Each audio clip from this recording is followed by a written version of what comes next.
কি হয়েছে বলতে সত্যি কথা আমি কিছু কইতাম না। আমি এক জায়গাতে আসলাম, আমার বন্ধু সন্ধ্যা 4টার সময় মিটিং করছি, ঠিক আছে, পার্টির মিটিং করছি, 4টার সময় মিটিং করছি। 4টার পরে আমি এক জায়গাতে গেছিলাম, আমার নিমন্ত্রণ আছে। 4টার থেকে ধরুন 7টার পরে শুনছি আমার সুজিত দাস এমন একটা চিনি গাড়ি দাঁড়িয়েছে, 1200 টাকা দাঁড়িয়েছে। যাইতে কথা মানে উৎসব চান্দা কালেকশন করতে গিয়ে বলে ভাই এখন দাঁড়ায় না, এখন থেকে আমরা এর থেকে কথা বলতে সাইডে দাঁড়াতে গেছে। একটা অটো গাড়ি বোলারের সাইড থেকে অটো গাড়ি বাড়ি দিয়া মানে বাড়ি দিছে, বাড়ি দিছে হতে পারে সাইড থেকে বাড়ি খাইতেই পারে, বাস মানে সামথিং লাগছে। এমন যে ঘটনা এটা কইতাম পারি না।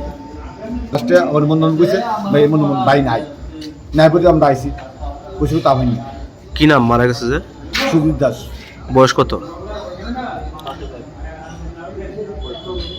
মানে 35, আমার 35, আমি 36, এক বছর ছোট বড়। বাড়ি কোন জায়গাতে? চেলিগোলা।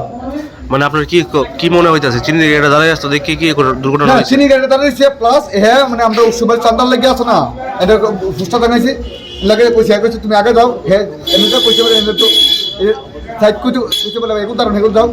এক কই থেকে অটো গাড়ি বাড়ি দিছি, এতটুকু মতো আমি জানি বলতে এমন না, বলতে এতটুকু হ্যাঁ কইতে পারে। এবারে লাস্টে আমরা মন করছে বন্ধু আরে 4টার সময় ভাই এমন কথা হয়েছে ভাই আজকে এমন কইতে গেছে এমন মনে হয়েছে মানে সামথিং ব্যাপার এমন কিচ্ছু না কইছে ভাই। আরটিএ পেশেন্ট চিলিগোলা বাজারে অ্যাক্সিডেন্ট হয়েছে, তো বিশালগড় হসপিটালে নিয়ে আসলো। মাথার মধ্যে সিরিয়াস ইনজুরি পেয়েছে আর বাম পায়ে। তো আমরা এখান থেকে প্রাইমারি ট্রিটমেন্ট দিয়ে পেশেন্টকে হাঁপানি হসপিটালে রেফার করা হয়েছে। লোকটা কি জীবিত আছে না মারা গেছে? আর শুনলাম যে মৃত। কি নাম? সুজিত দাস, 35 ইয়ার্স। মানে পরিবারের লোকরা কি জানিয়েছেন মানে কিভাবে দুর্ঘটনাটা হয়েছে? আর মোস্ট প্রবাবলি ওই অটো গাড়ির সঙ্গে ধাক্কা গেছে। বয়স কত লোকটা? 35। মানে কি এই হাসপাতালে মারা গেছে নাকি যাওয়ার পথে?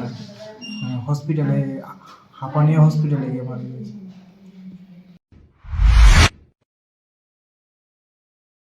আমার বাড়িতে সবাই খুব প্রচুর বসে, প্রতিদিন কিছু না কিছু একটা নতুন রান্না হয় আর সবাই খুব মজা করে চেটে পুটে খায়। সবাই বলে আমার হাতের জাদুতেই নাকি রান্না এত ভালো হয়। আর আমি বলি সবটাই হলো পিআর গোল্ড কচ্চিখানি সরিষার তেলের জাদু। হ্যাঁ, সরাসরি কৃষকদের কাছ থেকে ক্রয় করা আসল সরিষার দানা থেকে তৈরি হয় পিআর গোল্ড কচ্চি ঘনি সরিষার তেল, যার খাঁটি ঝাঁজ এবং গুণমান আপনার খাবারকে করে তোলে সুগন্ধ ও সুস্বাদুকর। আর আপনার রান্নাঘরে যখন পিআর গোল্ড কচ্চি ঘনি সর্ষের তেল থাকবে তখন প্রশংসা তো সবাই করবেই। পিআর গোল্ড কচ্চিখানি সরিষার তেল, খাঁটি তেল, খাঁটি ছাঁচ। পরিবেশক Messrs Ashwini Kumar Pal, central road, Agartala. Phone 7085060788।